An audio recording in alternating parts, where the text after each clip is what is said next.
let's run a bath for my petticoats.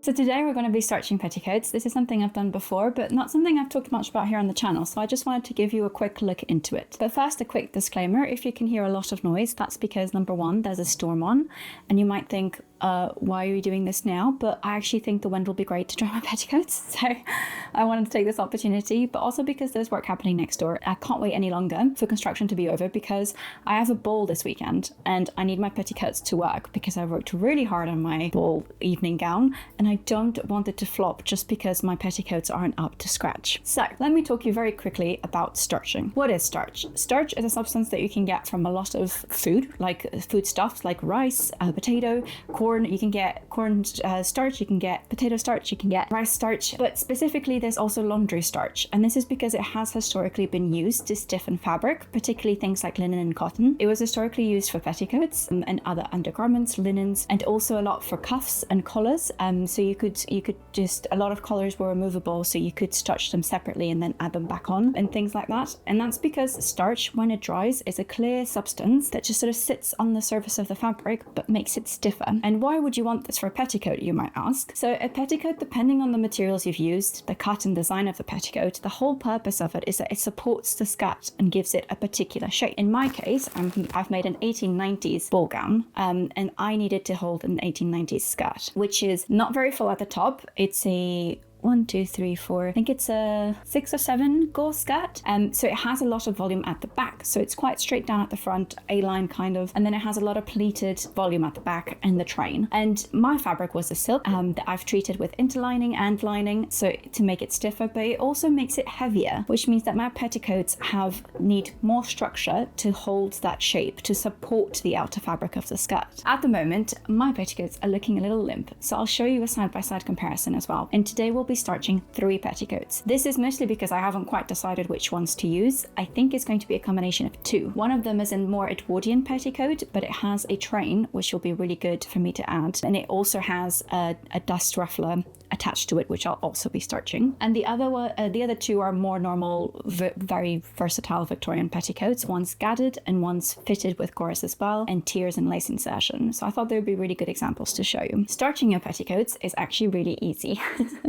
But the only thing you have to keep in mind is that you need to do it in advance enough so that they have time to fully dry, and you can iron them if you wish to, before the event or the wear, whatever you need it to do. So my ball is in 2 days, so I have 2 days for them to dry, which you might think is plenty of time, but actually in an English weather it really isn't. So I need to get this done today, and so I thought I'd just take you along with me for the journey, because you might be going to your first event, you might not know what to do, you might not be very happy with your silhouette, and this is a really great and easy way to adjust it. And I also think it's very useful because you can have like one really good starched petticoat and not need more. So yeah, I think I'll walk you through it. So the first thing we have to do is to draw a bath for my petticoats. But first, I will show you the petticoats so you can have a before and an after. So let's have a look.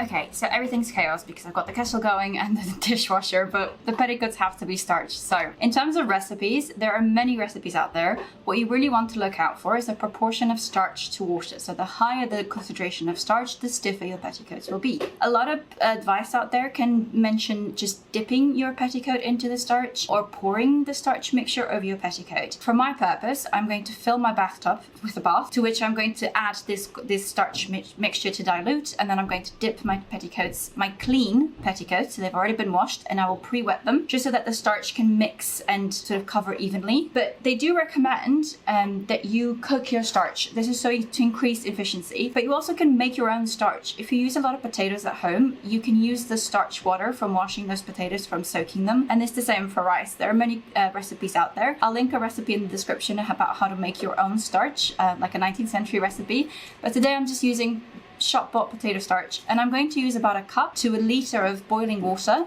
and I'm going to cook that for about 20 minutes, stirring occasionally, and then I'm going to dilute it in a shallow bath of water, hot water as well, upstairs. So let's get cooking our gloopy mixture.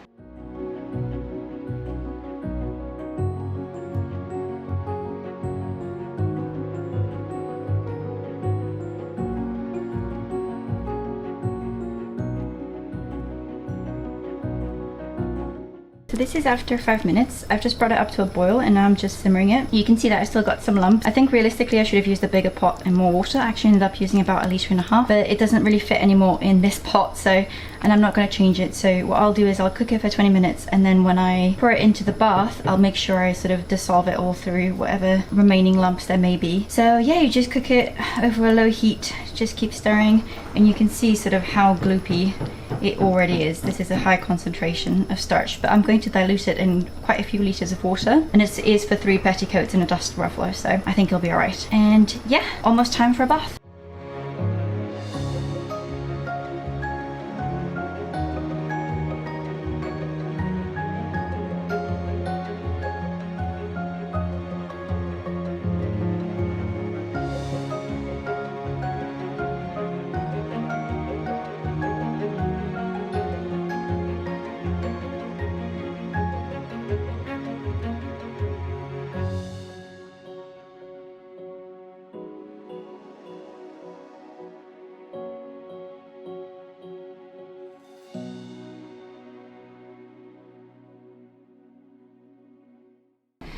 Okay, so I've hung them up to dry. Sadly, I couldn't hang them up outside because it actually started raining, thanks England. But that was actually quite a workout. But yeah, I'll check back in tomorrow to show you what they look like dry. Okay, so it is the next day. The last step is actually just to iron the petticoats or steam them. I just keep in mind that the whole reason why you have to re-starch petticoats is that because this is a natural substance that you've diluted in water and is now coating the fabric of your petticoat. As soon as you wash it or it gets wet, it will wash off. So every time you wash your petticoats, you will need to re-starch them. But as you can see, they've got a little bit more body now, and you can kind of even hear it in the fabric itself. I don't know if my microphone can do that, but it's just given them a little bit of extra body. I actually think I could have been, because my bath has quite a lot of water, it was really diluted. So for some of the petticoats I don't need for tomorrow, I might give them another dunk. But you can see that in the linen one, it was particularly effective. This is now a bit almost like paper, and that is just to highlight the difference as well. So this petticoat is made of polycotton, and it hasn't made as much difference as this one, which is made solely of linen and cotton lace. So there is a difference in the fibers, but it will work for both. You might just need more starch for any not natural fibers. So I'm just going to give them a quick press with a little bit of steam, but not a lot, and I'm also going to dampen them with a little bit of water as a spray, but only dampen. You do not want it wet because otherwise the starch will transfer. And then the other thing I'm keeping in mind is that I have a pressing cloth which I'm going to use to protect my iron. There is actually, in one of the Victorian manuals, they do say that because the starch can transfer if you dampen it, it can gunk up your iron. And what they recommend doing is adding a tablespoon of sugar and salt.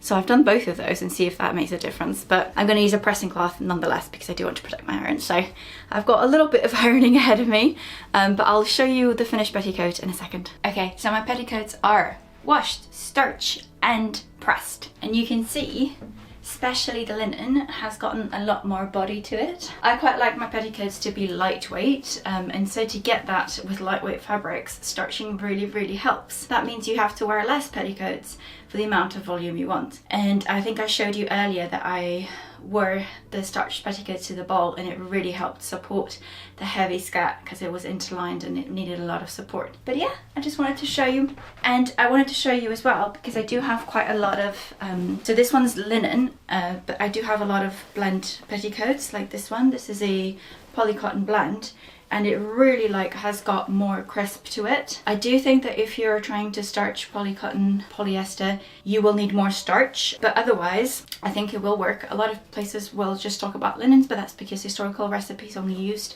natural fibers. But yeah, it will work if you've got a little polycotton petticoat you'd like to starch. But yeah, it just helps them give a little bit more oomph, and this is something you don't need to do again until you've washed them.